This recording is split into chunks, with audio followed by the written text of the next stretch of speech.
para sa Lover Boys. Ito na yata ang pinakamasayang nangyari sa buhay ko. Hindi maipaliwanag ang saya na aking nararamdaman habang kasama sila. Hindi lang ako masaya kundi komportable na nandito sila. Tumingin ako kay Carmela na masayang nakasunod ang tingin kay Asher na walang tigil sa kakatakbo dito sa loob ng opisina. Halos mabuksan din niyang lahat ang kanyang mga laruan na binili ko. How I wish ako na lang ang maging haligi ng kanilang tahanan. Naputo lang aking kasiyahan sa pagdating ng aking hindi inaasahang bisita, ang asawa ni Carmela, pero hindi man lang nagalit si Robert pagkakita sa amin, bagkus nakipaglaro pa siya kay Asher na magiliw na nagpakilalang bago niyang tito na lubos na ikinatuwa naman ni Asher. Pakiramdam ko'y lumaki si Asher na isolated pero magaling siyang kumilatis ng tao. Sa lahat ng tao na ayaw niya ay ang asawa ko pa talaga, which surprises me a lot. Hinayaan ko silang maglaro habang binabasa ang mga text messages ni Jeka at ang mga larawan na nakastore sa kanyang gallery.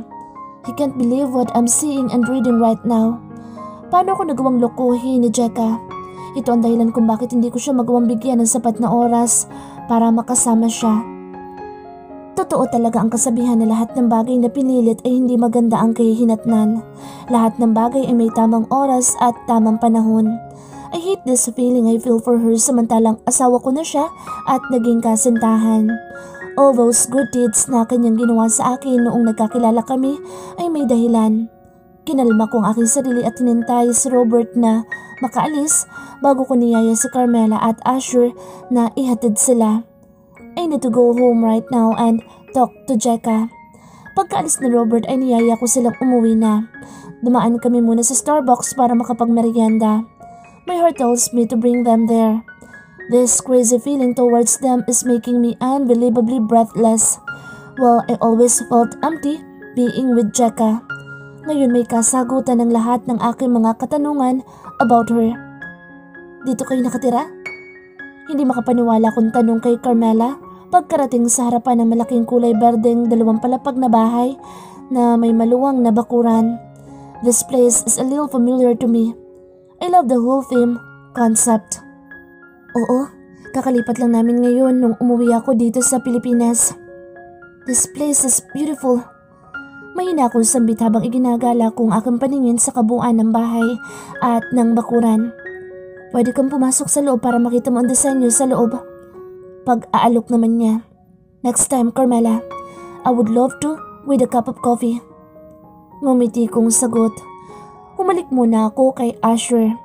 Out of the blue, napabaling ako kay Carmela at nahalikan ng kanyang pisngi.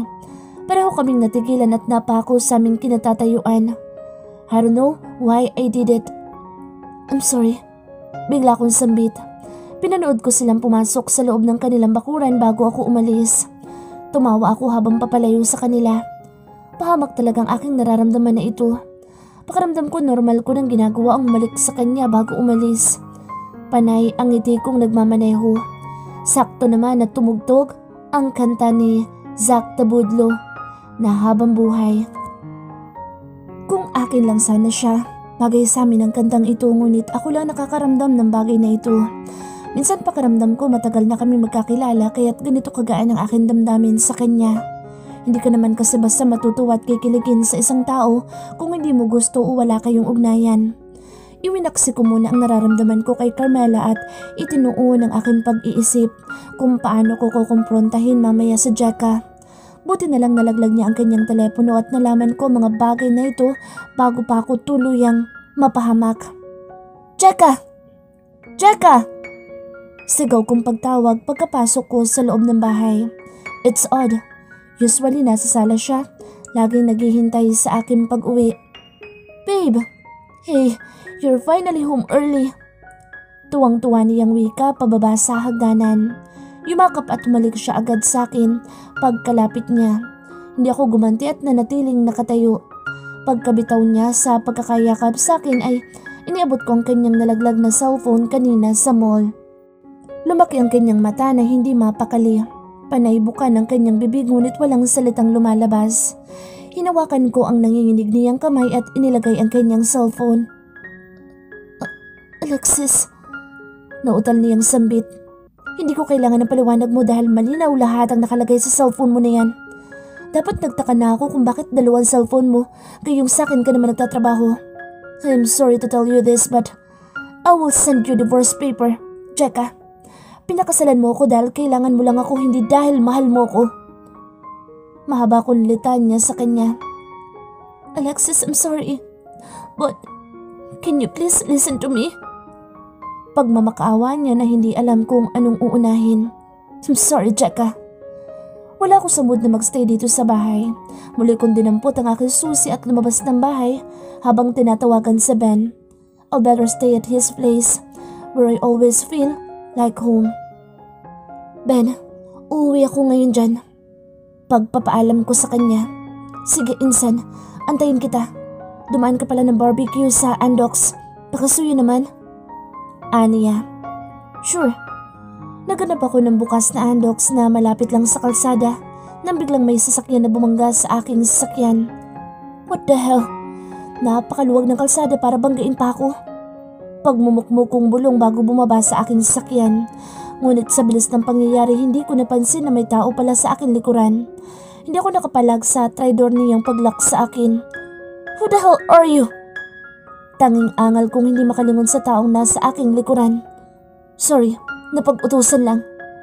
Sagot naman ng lalaki na sa aking harapan bago nila ako pagtulungan na kalad ka rin papasok sa kanilang sasakyan. Mga gago kayo! Bitiwan niyo ako!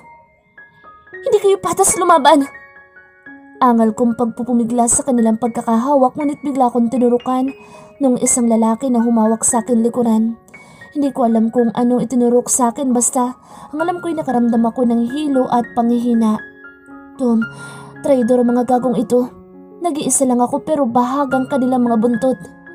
Sinong walang hiya ba kasi nag-utos sa kanila para dukutin ako? Lucio Personal Voice. Gusto kong patakbuhin ng mabilis ang oras para makarating agad sa Pilipinas. Hindi ako papayag na isang hampas lupa lamang ang makapagpapatali sa aking anak. Mas maganda ang buhay niya sa piling ni Prince Robert, hindi sa hampas lupa na iyon.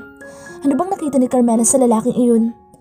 Hindi ka mabubuhay sa kagandahan ng katawan at kagwapuhan ngayon. Kung wala kang pera, mamamatay kang dilat ang mata. Kailan ba maiintindihan ni Carmela ang pinupunto ko sa kanya? Hindi na lang niya gayanin si Charles na sumusunod sa lahat ng aking iniuutos. Pagkarating namin sa airport ay agad kong tinawagan ang pinagkakatiwalaan ko dito. Bumili ako ng isang maliit na lupa sa Bulacan at nagpatayo ng isang bungalow na bahay. Pagkarating namin sa Bulacan ay agad kong kinausap ng masinsinan ang aking mga tauhan para pulido ang magiging galaw. Ayokong pumalpak pa. May sapusa ang lalaking ito. Papaano siya nabuhay sa pagkakabugbog nila sa kanya at higit sa lahat, nasunog ang bodega. Bilisan niyong kumilos. Hindi ko kayo dinala rito para magpapetex-petex lang. Kailangan niyong mahanap agad sa Aris. Lahat kayo, kumuha ng larawan niya para mas madaling makita siya. Dalhin niyo sa lugar na ibinigay ko kay Chad. Sabi ko sa aking mga tauhan na dinala dito. Ako mismo ang papatay kay Aris na iyan na may siyang buhay. Ilang oras na nakakaraan nung pinapunta ko sila sa Maynila para hagilapin ang lalaking sagabal sa aking pamilya. Kampante ako nakupo dito sa narantahan kong bodega. Dito naman sa Dasma, maraming lugar dito na pwedeng pagtapunan ng bangkay o pwedeng ilibing ko siya mismo sa bodegang ito. Wala makakaalam na may taong nailibing dito. Nagulantang ako sa pag-iisip sa pagbukas ng pintuan at iluwa ang mga taong inutusan kong kidnapin si Aris. Napangisa ako nakatingin sa kanyang walang malay na hinihila nila palapit sa akin. Maaasahan talaga ang mga taong ito. Akalain mong oras lang talaga ang hinintay ko. Hindi araw o buwan para iligpit ang demonyong lalaking ito. Boss, sambit ni Jed. Good job. Mabilis kayo magtrabaho. Gisingin nyo na yan para masimulan ng usapang lalaki. Utos ko sa kanila. Mabilis namang gumalaw ang isa sa kanila at kumuha ng isang timbang tubig para ibuhos sa kanya. Kalagan nyo din yan at walang binatbat yan sa inyo. Dagdag kong utos. Hinintay ko mahimas-himasan si Aris sa pagkakabuhos nila sa kanya ng malamig na tubig. Ngunit hindi ko inaasahan ang kanyang sunod na sasabihin. Who the hell are you? Galit niyang singhal. Napahalakak akong lumapit sa kanya. Aris, Wala ka naman sigurong amnesia para hindi mo ako makilala. Napaka-imposible naman yata yan. We once met in this kind of situation. Tumatawa kong turan sa kanya. What? Hindi ako nakikipaglokohan sa'yo. Who the hell is Horace? I'm Alexis. Galit niyang sagot. Napakunot-no akong tumingin sa kanya mula ulo hanggang paa. Nothing changed. He's still the man I met before. Hoy, ugok! Huwag mo akong pinaglololoko. You are the lich na naninira sa buhay ng anak ko. Matagal na kitang pinatay ngunit hindi ka mamatay-matay. Galit ko sumbat sa kanya. Aba, ugok ka din. Anong pakalam ko sa anak mo? Kung kilala kita, tatanungin ba kita kung sino ka? Damn it! Galit niya rin pagmura. Nalilito akong inutusan ng aking tauhan para kapkapan siya. I got it. You got a new name for a new life pero ikaw pa rin si Aris. Ang lintang umaaligid kay Carmela. Matigas kunturan sabay hagis sa kanyang wallet at inutusan ng aking tauhan na bugbugin siya. Aris Person Voice. Sinubukan kong lumaban ngunit napakarami nila. Saka parang may mali sa aking katawan. Nangihina ako na hindi makasuntok ng malakas. Wala man lang ako mapatumba sa kanila. Para lang akong punching bag sa kanila samantalang parehas kami ni Ben na nag-aral ng self-defense. Nakakaramdam na rin ng sakit ang aking katawan sa kanilang walang tigil na pagsuntok at pagsipa. Katulad ka pa rin dati. Mahina at lampa. Lumaban ka, Aris. Ipakita mo ang tapang mo na kaya mo akong kalabanin. Kanyang sigaw. Ikaw ang mahina at lampa dahil gumamit ka pa ng ibang tao para bugbugin ako dito. Wala kang itlog. Sigaw ko sagot bago hampasin ng isang lalaking aking ulo. Natikilan akong yumuko dahil sa kirot sa aking ulo at pagkahilo. Gago ka! Sigaw niya sabay sipa sa aking mukha. Napamura ako dahil masakit ang dulo ng kanyang sapatos na matigas. Nagsisimula na rin hindi makaramdam ng sakit ang aking muka sa pamamaga. Nainggit yata siya sa kagwapuhan ko at panay tinitira ang aking mukha. Huwag kayong titigil hanggat hindi siya umaamin. Kung kailangan magkapira-piraso na siya ngayon din, gawin niyo na. Sigaw niyang uto sa siyam niyang tauhan na nakapalibot sa akin. Parang hayok na gutom na asong ulol naman sila na nag-unahan para bugbugin ako at pagtatadyakan. Tanging ang aking ulo ang kaya kong sanggahan sa natitira kong lakas nung bumukas ang pintuan. Dad! That's enough! Sigaw na lalaking pumasok. Parehas kaming nagulat sa taong sumigaw galing sa may pintuan. The voice is familiar. You know this crazy old man? Kunot-no kong tanong kay Charles habang pinupunasan ng dugong umaagos sa aking mata at nguso dahil sa pagsuntok sa akin ng mga tauhan niya at paghampas niya ng kanyang baril sa aking bibig. Dahil sa pilit kong pagtanggi na hindi ako si Aris. How I wish I am Aris. Nangihina akong nakatihaya sa lupa. I'm sorry, Alexis, but yes.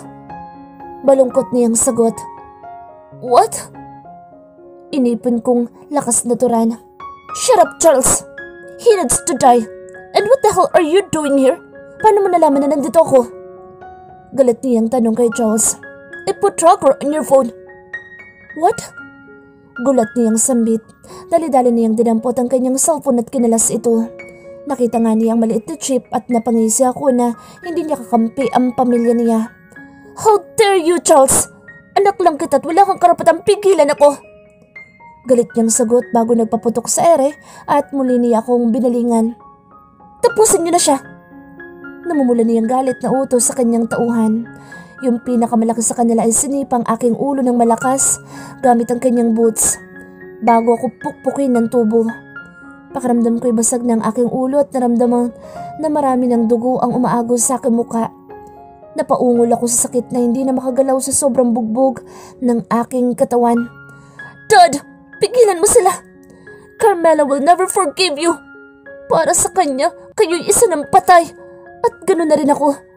Wala akong ama na isang kriminal. Hindi ko gustong ipakilala kayo sa aking anak bilang aking magulang. Tama si Carmela. We should quit being your children. You don't deserve to be called our father. Gigil na galit na panunumbat ni Charles. Dahil hindi niya sila inutusan tumigil sa pambubugbog sa akin, ay tumihaya na akong halos patay na. Hinayaan ko ng aking katawan na paglamayan nila. I am glad if I will survive, pero pakiramdam ko, hindi ako mabubuhay sa lagay ko ngayon. Bakit hindi na lang niya ipinutok ang kanyang baril sa aking ulo? Daing ko, bago ako mawala ng malay sa muling pagpukpok nila sa aking ulo. Third person of the voice. Nagmamadaling nagmaneho si Ben para makarating sa warehouse kung saan dinala si Aris. Umuusok siya sa galit habang dinudukot ang kanyang baril sa glove compartment ng kanyang sakyan. Malakas ang pagsipa niya sa pintuan ng warehouse bago nagpaputok ng 3 beses. Kitang-kita niya kung paanong pinukpok ng tubo ang ulo ni Aris. Enough! Sigaw ni Ben habang naglakad palapit sa grupo ni Don Lucio na nanlilisik sa galit. Binalingan niya si Aris pero wala itong malay na nakahandusay sa sahig na halos hindi na makilala ang kanyang itsura at ligo sa sarili niyang dugo. Lalong kumulo ang kanyang dugo. Who do you think you are? Galit naman na singhal ni Don Lucio at tiningnan siya ni Ben ng mariin na nagpupuyo sa galit na anumang oras ay pwedeng sumabog. Me? Are you sure? You want to know now? Nakangising sagot ni Ben. Ngisi ng isang demonyo na puno ng puot pero hindi natinag si Don Lucio at ang kanyang mga tauhan. Gumalaw ang isang lalaking nasa blind spot ni Ben, ngunit narinig niya ang galaw nito. Bago pa mapukpok si Ben ay pumihit ito't binaril ang kanyang hita na ikinagulat ni Don Lucio. Ben and Aris are good fighter, kaso dahil sa drugs, hindi makalaban si Aris ng maayos. Damn it! Who are you intruding my business? Muling gigil na galit na sigaw ni Don Lucio, ngunit nanatiling kampante si Ben. Detective Lay, ilabas mo na si Aris dito ngayon . Dumilim ang mukha ni Ben na sigaw. Mabilis naman ang paggalaw ni Detective Lay, ngunit hinarangan siya ng mga alipores ni Don Lucio. Masyado nga naman silang madami kumpara sa grupo ni Ben na tatatlo lang sila. Napilitang gumalaw ni Detective Lay na sinabayan ni Ben. Sunod-sunod ang pagputok niya ng baril sa mga tauhan ni Don Lucio. Lahat sila ay may mga tama na sa hita. Tangan si Don Lucio at ang kanyang right hand ang nakatayo. You? Who are you? Nanginginig na tanong muli ni Don Lucio. Hindi niya inaasahan ang bilis ng kanilang galaw. Galaw sundalo ang kanilang galawan. You don't have to know, Don Lucio. Pero ako, kilala ko ang buong angkan mo. Paano na yan? Banat ni Ben habang naglalakad palapit sa kanila. Nanatiling nakaluhod ang mga tauhan ni Don Lucio pero anumang oras ay pwede silang bumunot ng baril kaya alerto si Ben. Sa di kalayuan ay nanunood si Charles, ang nag-iisang anak ni Don Lucio na lalaki. Halos mapaihi ito sa gulat at takot sa bilis ng mga galaw ni Ben. At higit sa lahat, ang nakakatakot niyang aura. Para siyang si Satanas na naglalakad sa loob ng warehouse. Lumapit si Ben kay Detective Lay at tiningnan si Aris. Kumuyom ang kanyang kamao at napahigpit ang hawak sa baril habang umigting ang kanyang panga sa galit. Duguan si Aris na nakahandusay sa sahig. Naliligo sa sarili niyang dugo at mahina na ang tibok ng kanyang puso. Detective Lay, dalhin mo na siya sa ospital. Kung kailangan paliparin mo, saki gawin mo. Madilim niyang utos bago tumayo at tinawag ang kanyang assistant. Nakahanap naman ng tiyempo si Don Lucio para utusan ang kanyang mga tauhan ngunit ito ay isang maling galaw dahil natunugan na ni Ben. Bago pa makalapit ang kanyang right hand ay nabaril na ni Ben ang magkabilaan niyang hita. Don Lucio, hindi ka talaga nadadala. Do you think you have the upper hand right now? Hindi mo ba naiintindihan ang sitwasyon? Madilim na sambit ni Ben sabay hila sa upuan kung saan itinali kanina si Aris. Umupo siyang nakadekwatro habang nakaharap sa 10 tauhan na Don Lucio na pare-parehong nakaluhod sa lupa na dumadaing. Hindi mo ko matatakot. Marahil napatumba mo sila pero nasa akin pa rin ang alas. Ang hampas lupang lalaking iyon ay dapat mamatay na para walang sagabal sa pamilya ko. Giit na singhal ni Don Lucio. Tanging halakhak ang iginanti ni Ben bago tumayo at nilapitan na lalaking naabutan niya kaninang humampas ng tubo sa ulo ni Aris. Okay, then Let's start the show. Don Lucio, para naman maintindihan mo ang sinasabi ko. Hampas lupa? Baka ikaw ang hampas lupa. Kaya ginagawa mong kolateral ang mga anak mo. Kanyang nakakademonyong turan. Binaril niya sa ulo ang lalaking nadatna niyang nanakit kay Aris. Napaatras si Don Lucio at hindi makapagsalita. Biglang umurong ang kanyang dila at nabahagang kanyang buntot pero ayaw niyang ipakita kay Ben. Hindi niya akalain na tototohanin ni Ben ang pagbaril sa kanyang tauhan. Nanginginig ang kanyang kamay na dinampot ang baril sa kanyang paanan. Paano yan? Don Lucio, 1 down. Nakakatakot na tura ni Ben. Isa kang halimaw! Sumbat ni Don Lucio. Ang natitira niyang tauhan ay binitawan ng kanilang hawak na armas. Kayo, barilin niyo siya! Binayaran ko kayo para protektahan ako! Utos niya sa kanyang mga tauhan ngunit walang gumalaw kahit isa sa kanila. May iba pang napaihi sa kanilang salawal. Ikaw na halimaw ka. Kaya kitang bilhin kahit magkano ka pa. Ang katulad mong hampas lupa ay mababa lang ang presyo. Sigaw pa din ni Don Lucio. Sabay tutok ng baril kay Ben. Muling umalakak ng nakakademonyo si Ben. Really? Then let's see if you can still pay after this. Nakangising sambit ni Ben, sabay sanyas kay Sander na iabot ang kanyang telepono. Boss, sagot ni Sander sabay abot sa kanyang telepono. Mabilis namang tinawagan ni Ben ang kanyang right hand sa Russia. Good afternoon, Mr. Fuentes. Sagot ng nasa kabilang linya. Doris, I need you to do something very important for me right now. Kanyang utos. Yes, sir. Pull out JD and press charges at the breach of contract now. May tiniyang utos bago pinatay ang tawag at inihagas kay Sander. Biglang tumawa si Don Lucio samantalang nagngingit-ngit ng takot at inis si Charles sa isang sulok sa pagmamayabang ng kanyang ama. Who do you think you are to scare me like that? Hoy lalaki, papunta ka pabalik na ako. Kanyang palaban na sumbat. Nanatiling kampanteng nakaupo si Ben. Pagkatapos ng 15 minutos ay may tumawag sa kanya. Hello? Sir, tumawag ang finance ngayon at sinasabing kailangan niyo magbayad ng 1 bilyon na danyos sa kontrata sa JD Corporation dahil hindi nasunod ang nasa kontrata at palugit na ibinigay nila. Nanginginig na balita ng nasa kabilang linya. What? What are you talking about? Hindi magkaintindihan na singhal ni Don Lucio samantalang si Ben ay nakadekwatrong nakaupo habang nakikinig sa kanilang usapan. Inihagis ni Don Lucio ang kanyang telepono na lumingon kay Ben ngunit isang ngiti ang iginawad ni Ben bago tumayot lisanin ang lugar. Pero hindi pa rin magpapatalo si Don Lucio.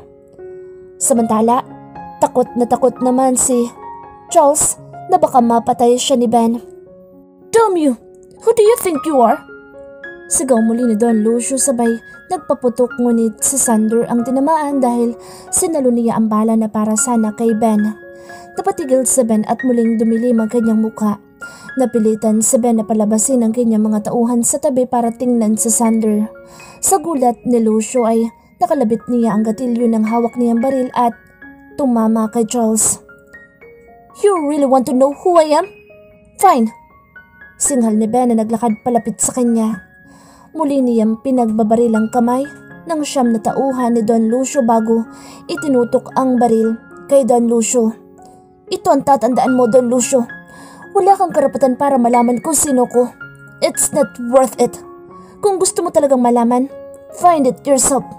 By the time you will find out who am I, you will regret crossing the line.